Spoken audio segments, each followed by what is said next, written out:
Welcome back to the deep dive. Today we're not just cracking open a regular book. We are effectively handling unexploded ordnance here. That is a very good way to put it. Yeah, we're standing at the edge of this precipice, looking down into what might be the most volatile, explosive, and frankly dangerous philosophical crater ever dug by a human mind. We are tackling Friedrich Nietzsche. And not just any Nietzsche text either. Right. We are taking on the big one. We are diving into the Antichrist. It is certainly a title that makes you stop scrolling, isn't it? It has that immediate shock value built right into the cover. It really demands your attention. Yeah. And I think for a lot of people, just hearing that title, the Antichrist, it conjures up images of heavy metal album covers or satanic rituals. Or some kind of horror movie villain with glowing eyes. Exactly.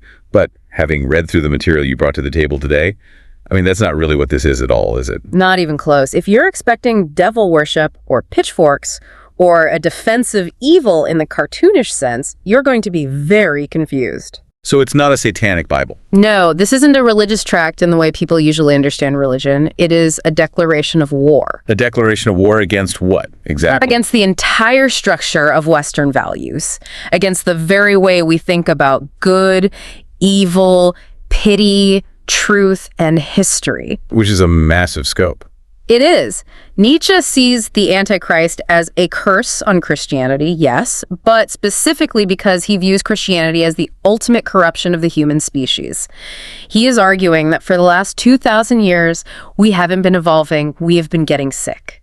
And he is positioning himself as the doctor diagnosing the illness. Exactly. But the bedside manner is... let's just say it's aggressive. To put it mildly, he writes with a hammer. He isn't interested in debate. He is interested in smashing idols. So our mission today is to unpack this blistering critique. We're going to look at his concept of decadence, his controversial rewriting of history, which is absolutely wild, and his psychological takedown of religious figures. But I think we need to put a giant disclaimer right at the front gate here before we really get into the weeds. Absolutely. The source material we are working with today is the full text of the Antichrist. Yeah. And the language is fiery. It is poetic, and it is intentionally aggressive. Nietzsche isn't trying to be polite. He is actively trying to shock the system. Right. And we are here to report on his arguments impartially. We are exploring the text for you, the listener.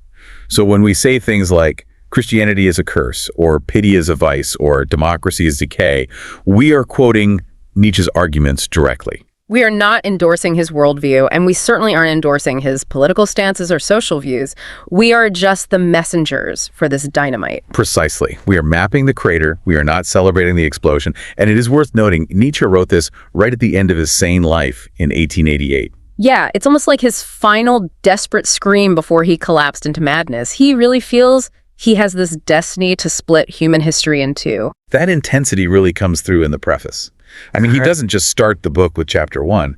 He starts with a challenge. He effectively checks your ID at the door. He really does. He says this book belongs to the most rare of men. He separates his readers immediately. He says, let us look each other in the face. We are Hyperboreans. Hyperboreans. Now, that sounds like a sci-fi faction to me. It's actually a reference to Greek mythology.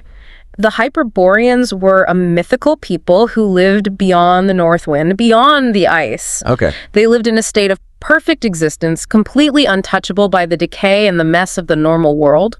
So Nietzsche's telling you that if you want to understand him, you have to be willing to leave the comfort of the warm, civilized world and come live out here in the ice. In the solitude. Yes. He actually lists requirements for his readers. He says you need intellectual integrity to the verge of hardness. You need to be indifferent to politics. Right. And you need to have ears for new music and eyes for what is most distant. It feels like he's saying, hey, if you are easily offended or if you just want to be confirmed in what you already believe, put this book down right now. He essentially says exactly that. He asks, of what account are the rest? The rest are merely humanity. Wow. He wants you to be superior to mere humanity. Yeah. He believes that society has lost its way, that we are drowning in mediocrity and lies. He sees himself as the dynamite that's going to blow up the obstruction so that a new path can be seen. And he describes himself as living on mountaintops, looking down on the wretched gabble of politics and nationalism. It's fascinating because he seems to be saying that understanding him requires a physical change, not just an intellectual one. You have to be hard enough to read it. He equates soft thinking with a soft body. For Nietzsche, philosophy isn't just words on a page, it's a physiological state. If you can't handle the cold, you can't handle the truth. Okay, so we've got our coats on, we are trekking out to the ice. Let's get into the core philosophy. Section 1. This is where he redefines everything. The foundational definitions. Yeah, because I think most people, if you ask them what is good, they'd say kindness, peace, helping others, being a good person in the neighborly sense. And Nietzsche says no. He flips the dictionary upside down. He asks, what is good? And his answer is whatever augments the feeling of power, the will to power, power itself in man. And what is bad? Whatever springs from weakness. This is so jarring for a modern reader. He is stripping away moral intent, the whole idea of being nice and making it entirely about vitality. It's almost biological. It is entirely biological, and this is crucial to understand his entire framework. For Nietzsche, life is a specific thing. It is an instinct for growth, for the accumulation of forces. So if you aren't growing, if you aren't exerting power over your environment, you are decaying. Exactly. So happiness isn't contentment. It isn't sitting on the couch with a cup of tea feeling safe and warm. Happiness is the feeling that resistance is being overcome. Happiness is the victory in the struggle. It's the feeling of getting stronger. It's the feeling of an obstacle crumbling before your will. And this leads him directly to his diagnosis of modernity, because we like to think we're progressing, right? We have technology, we have democracies, we have human rights. But Nietzsche looks at the modern European and says, you are botched. Botched, like a surgery gone completely wrong. He compares the modern man to the Renaissance man and says, we have fallen. We are weaker. We are more timid. We are more mediocre. He talks about the higher type of human. Yes, these great singular accidents of history. He uses examples like Napoleon or Goethe or Cesare Borgia. And he says society has basically conspired to prevent these people from existing. Because they are dangerous to the herd. The herd fears the wolf, so the herd invents a morality that says being a wolf is evil and being a sheep is good. That is a perfect distillation of his view on morality. He argues that Christianity has waged a war to the death against this higher type of person. It has banished all the deepest instincts of growth, pride, risk, dominance, and labeled them as evil. He calls this the revaluation of all values, but in the wrong direction. Which brings us to his attack on pity. Right. Now, this is the part that I found most counterintuitive and probably the hardest for a modern listener to swallow.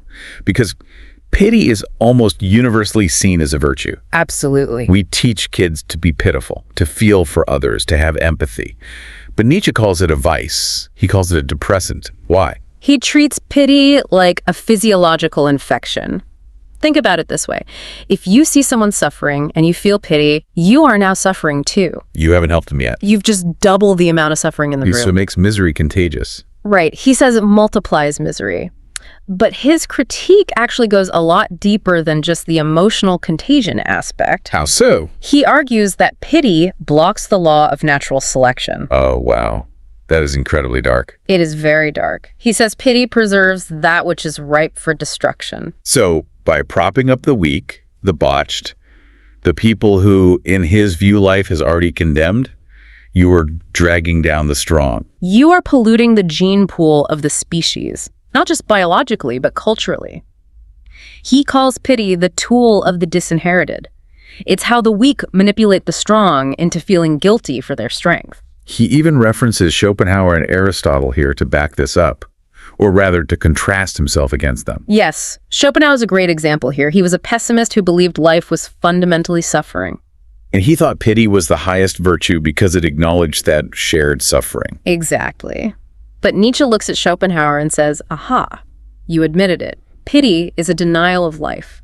If you pity life, you are essentially saying that life is a mistake. Whereas Nietzsche wants to say yes to life. Which means saying yes to struggle, yes to pain, and no to the weakness that can't handle it. It's just ruthless. Yeah. But he also mentions Aristotle, who thought pity was a sickness that you needed to purge out of your system with tragedy. The Greeks saw pity as something dangerous. It was an excess emotion that needed to be vented in the theater so you could get back to being strong and stoic in your real life. But Nietzsche says we've made pity our god. He calls it the practice of nihilism. He famously says in the text, God died of his pity for man. Pity killed the warrior god. It's interesting because he seems to see pity not as an act of love, but as an act of sabotage. Like, if I pity you, I am essentially validating your weakness rather than challenging you to be strong. That is a very charitable reading of him, but yes. He sees it as a mechanism to keep people weak. It is a depressant that drains the energy of the strong man. Let's move to section 2. Because he doesn't just blame the church for this, he blames the theologian instinct. And he sees this instinct everywhere, even in people who claim to be atheists or philosophers. This is a crucial point. Nietzsche isn't just attacking the guy in the pulpit, he is attacking a specific way of thinking. He defines the theologian instinct as the inability to be honest with oneself. It's the instinct to see false as true and true as false. It's a complete inversion of reality. And he throws some extremely heavy shade at his own countrymen here. He goes after German philosophy and specifically Immanuel Kant. Now, Kant is a titan of Western philosophy. Why on earth does Nietzsche call him an undercover theologian? Because of the categorical imperative. Unpack that for us a bit. So, Kant argued that morality is a duty. You do the right thing not because you want to or because it makes you happy or because it benefits you. You do it because it is a universal law. It's completely impersonal. It applies to everyone, everywhere, all the time. And Nietzsche absolutely hates this. He argues that a virtue must be a personal passion. It has to come from your gut, your instinct, your own specific need. If you are just following an abstract rule, you are a robot. Or worse, you're acting against your own life instincts. He says a virtue must be our invention, our most personal defense and need. If it's just a duty, it's a danger to life. He calls it the recipe for decadence and even idiocy. He links this back to the Protestant pastors, doesn't he? He famously says the Protestant pastor is the grandfather of German philosophy. He sees this whole intellectual tradition from the Tübingen school to Kant as just a sneaky way to keep Christian morality alive by dressing it up in fancy academic language. They are smuggling the priest back in through the back door. He's essentially saying that even if you kill God, if you keep the values of Christianity like universal duty, pity, and equality, you haven't actually changed anything at all. Exactly. You're just a theologian in a philosopher's coat. He's also attacking the concept of pure spirit in this section. Yes, because Nietzsche is a materialist through and through. He believes in the body, the gut, the nerves, the blood, the digestion. He says, I am body entirely and nothing beside. To him, the soul or the pure spirit is a lie invented specifically to make the body look bad. He says consciousness is just a tool of the body. And not even a perfect one. Right. If you despise the body, if you despise the senses, you are despising reality itself. It's so interesting how he frames this as a war against reality. The theologian has to invent a true world-like heaven or the beyond, just so they can slander this world. Exactly. If you invent a better world, you have implicitly devalued the only world that actually exists. The concept of spirit is just a way to call the body dirt. He says the priest is a slanderer of life. Every time the priest points to heaven, he is spitting on the earth. You know, in section 3, he does something really surprising. He compares Christianity to Buddhism. Yes, and he calls them both nihilistic. Meaning they both turn away from life. But he actually seems to respect Buddhism. He does. He treats Buddhism as a much more sophisticated older brother to Christianity. He calls Buddhism realistic and hygienic. Hygienic? That's a really odd word for a religion. It's perfectly Nietzschean, though. He says Buddhism fights suffering, it acknowledges I am in pain, and it tries to solve it through physiological means. Like meditation, diet, living in the open air, moderation. It doesn't obsess over sin. It doesn't say you are in pain because you offended a god. It just says you are in pain because you are attached to things. Let's break that attachment. So Buddhism is like a medical diagnosis, whereas Christianity, according to Nietzsche, is the religion of the botched. It doesn't fight suffering. It fights sin. And Nietzsche says sin is an imaginary concept, it's a psychological trick. Buddhism is for a late civilization, people who are gentle and kind and just want peace.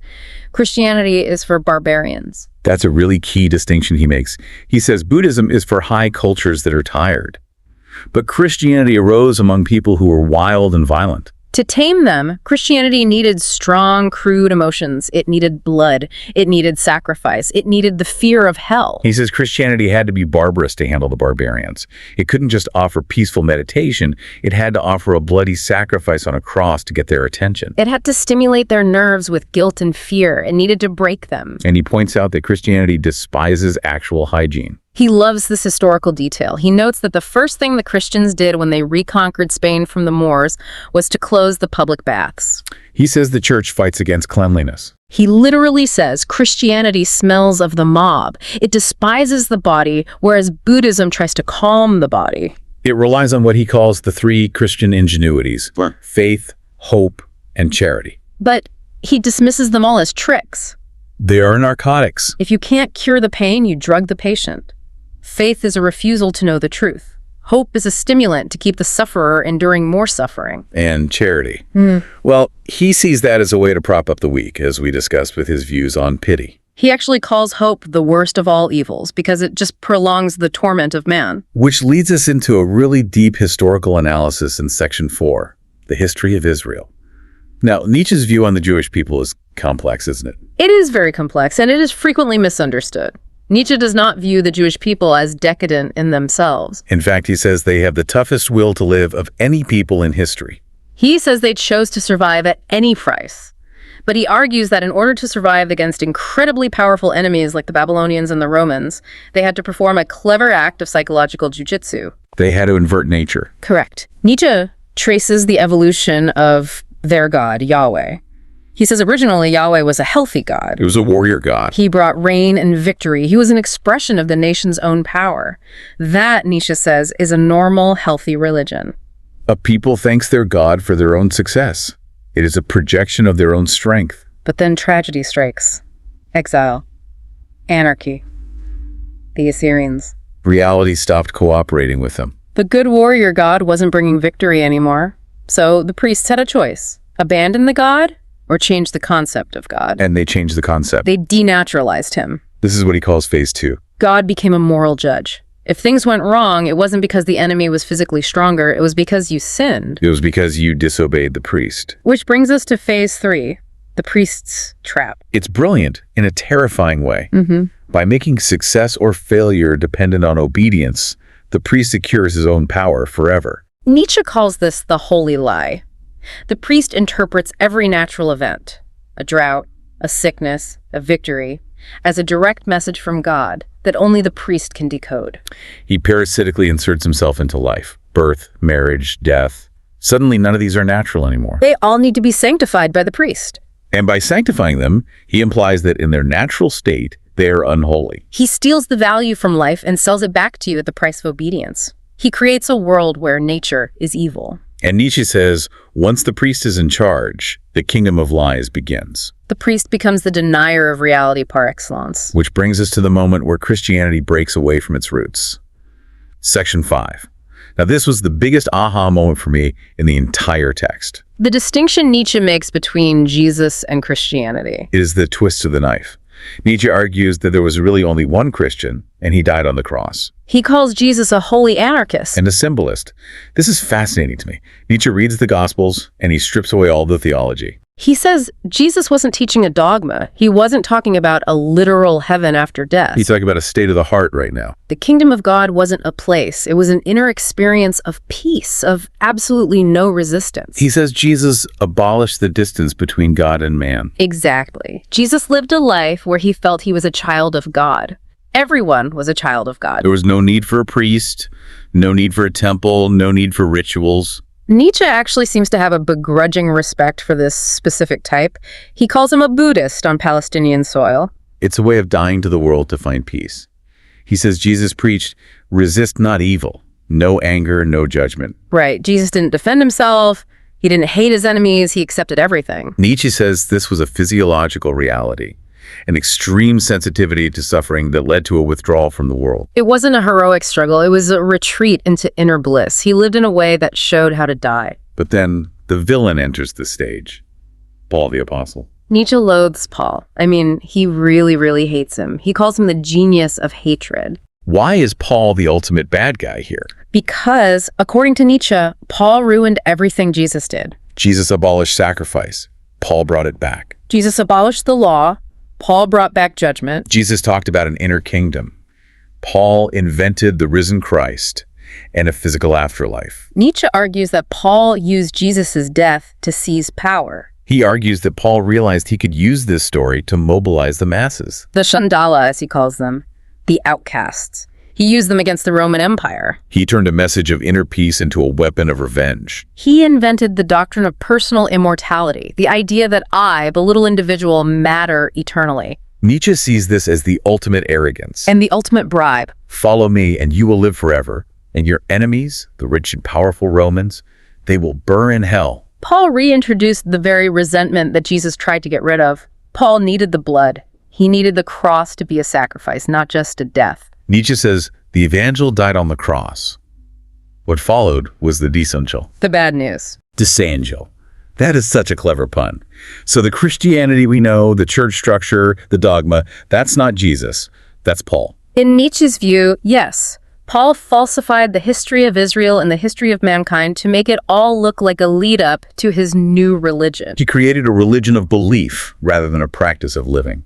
Let's look at the collateral damage of this bad news in Section 6, the destruction of culture. Nietzsche claims that this priestly worldview is fundamentally at war with knowledge. He goes back to the Garden of Eden, he reads that story and says, look, God is terrified.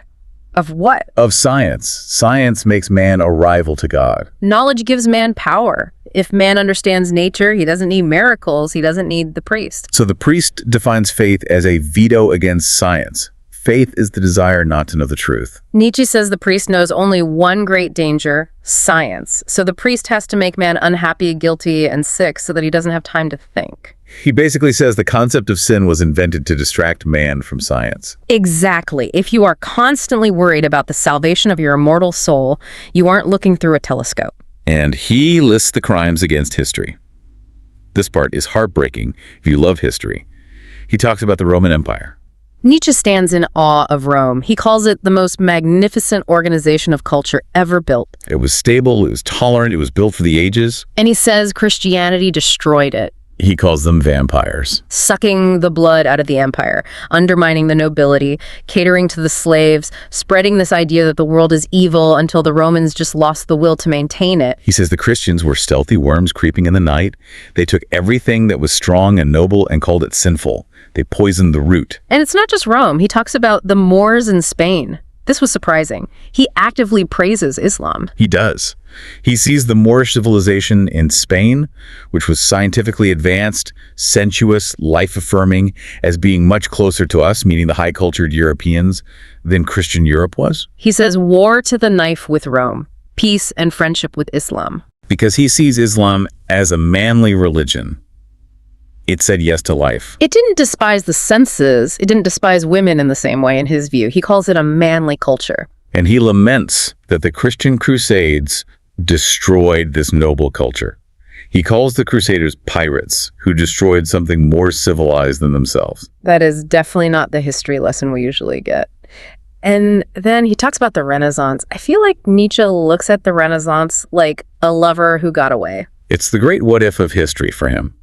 The Renaissance was this glorious moment where the ancient noble values started to wake up again. You had the Borgias, the Medicis, people who loved art, power, beauty, and didn't care about sin. Nietzsche sees Cesare Borgia as a potential Superman sitting on the papal throne. He thinks Christianity was about to be abolished from within. And then Luther. Then comes Martin Luther, the German monk. Nietzsche blames the Germans for this. Luther goes to Rome, sees the corruption, which Nietzsche thinks was actually a sign of health and beauty, a sign that the church was becoming worldly and powerful again. But Luther gets scandalized. He starts the Reformation. He revives the old, strict, moral Christianity just as it was finally dying. Nietzsche says Luther restored the church. He snatched defeat from the jaws of victory. He saved Christianity. That is such a wild take on the Reformation. Usually we're taught Luther was the great liberator. Nietzsche says he was the reactionary who dragged us back into the dark. Because Luther empowered the people, the herd, against the aristocratic hierarchy of the church. He revived the book, the Bible, and put it back in everyone's hands, reinvigorating the holy lie. He made everyone their own priest, which Nietzsche thinks is a disaster because most people simply aren't fit to be priests. Speaking of hierarchy, let's go to section 7, the law of Manu. Nietzsche brings up this ancient Hindu text as a direct counterexample to the Bible. He loves the Code of Manu. Yeah. He says, don't mention this book in the same breath as the Bible. It's a sin against the spirit. Why? What does Manu have that the Bible doesn't? A natural order, the caste system. Now, for modern ears, caste system is a very bad word. we immediately think of oppression. But for Nietzsche, it represents a recognition of reality. He argues that nature is inherently not equal. He breaks it down into 3 types. Right, at the top you have the spiritual or the intellectuals. These are the fewest. They rule not because they have guns, but because they are the highest. They find their happiness in self-mastery, in asceticism, in thinking. They are the most honorable men. They represent the highest peak of humanity. Then the warriors. The kings, the guardians. They execute the will of the intellectuals. They are physically strong. They are the hands of the state. And then the mediocre, the masses. And this is key. Nietzsche doesn't despise the masses for being the masses. He says they have a right to be there. They find happiness in routine, in specialization, in comfort. He says it is unworthy of a profound intellect to see anything objectionable in mediocrity. He actually says the higher types need the masses as a base, like a pyramid needs a strong base. He says it is an injustice to the higher man to treat him the same as the mediocre man, and vice versa. Exactly. He believes a healthy society is like a pyramid. You need a broad base. But Christianity comes along and says everyone is equal before God. Nietzsche calls this poison. It destroys the pyramid. It tells the mediocre man that he is just as important as the genius. It drags the genius down to the level of the mediocre. He calls equal rights a poison. That is, well, that's Nietzsche. He is not a Democrat. He is the furthest thing from a Democrat. He believes that by trying to make everyone equal, you are actually making everyone small. He sees the Chandala, the untouchables, rising up to overthrow the noble caste, using the idea of equality as their primary weapon. He sees the French Revolution as the daughter of Christianity for this exact reason. So we finally arrive at section 8, the conclusion, the condemnation. He doesn't pull any punches in the finale. He summons all his energy for a final verdict. He defines Christianity as the one great curse, the one great intrinsic depravity, the one great instinct of revenge. He wants to write this accusation on every wall. He mocks the modern Christian too. He says, you call yourself a Christian, but you're a soldier, a judge, a patriot. He's pointing out the hypocrisy. The early Christians would have called a soldier evil. They would have called a judge evil because judges judge. Modern man plays at being Christian on Sundays, but acts by worldly values the rest of the week. Nietzsche says, be one or the other. This half measure is pathetic. He says the modern Christian is a walking lie. And his final call is for a transvaluation of all values. He wants to flip the table entirely. He wants to reckon time from the last day of Christianity, not the first. He wants to mark the end of the lie and the beginning of a new era where we value strength, intellect, and reality again. He ends the book essentially shouting for the world to wake up from its 2,000-year sickness. So we've walked through the fire, we've seen the crater. What does this all mean for us today? It's overwhelming. It is. I mean, he attacks absolutely everything. History, psychology, religion, biology. And he does it with such incredible style. But here is the so what for you, the listener. You don't have to agree with Nietzsche. In fact, most people probably shouldn't. His world is cold. It's hard. It's highly elitist. But he forces you to ask the most uncomfortable questions. Like, are your values truly your own? Or are they just inherited habits? When you say something is good, do you mean it's actually good for life, for growth? Or do you just mean it's nice? Do you value truth even when it hurts? Or do you prefer a comforting lie? He forces you to check your motivation. Are you acting out of strength? Or are you acting out of resentment? That's the big one. Nietzsche's laser focus on resentment, on envy, disguised as morality, is his most valuable tool. Even if you reject his atheism, that psychological tool is incredibly sharp. It cuts through a lot of modern discourse. It really does. You see it in politics and social media, the weaponization of victimhood. Nietzsche saw that coming a mile away. He saw it as the inevitable result of a value system that worships weakness. He warns us that a society that worships the victim will eventually eat its heroes. I want to leave you, the listener, with that final image Nietzsche uses. The Hyperborean. The man who lives amid the ice. Nietzsche suggests that to be truly free, to truly see reality, you have to be willing to be alone. You have to build your home on the slopes of Vesuvius, as he says. You have to be indifferent to the opinion of the herd. It is a terrifying isolation. But Nietzsche would say it is the only place where the air is clean. It's where you can actually breathe. Is that terrifying isolation, or is it the ultimate freedom? That's the question the Antichrist leaves you with to explore on your own. And remember his advice. Wear gloves when you handle this text. Indeed. Thanks for taking this deep dive with us. See you next time.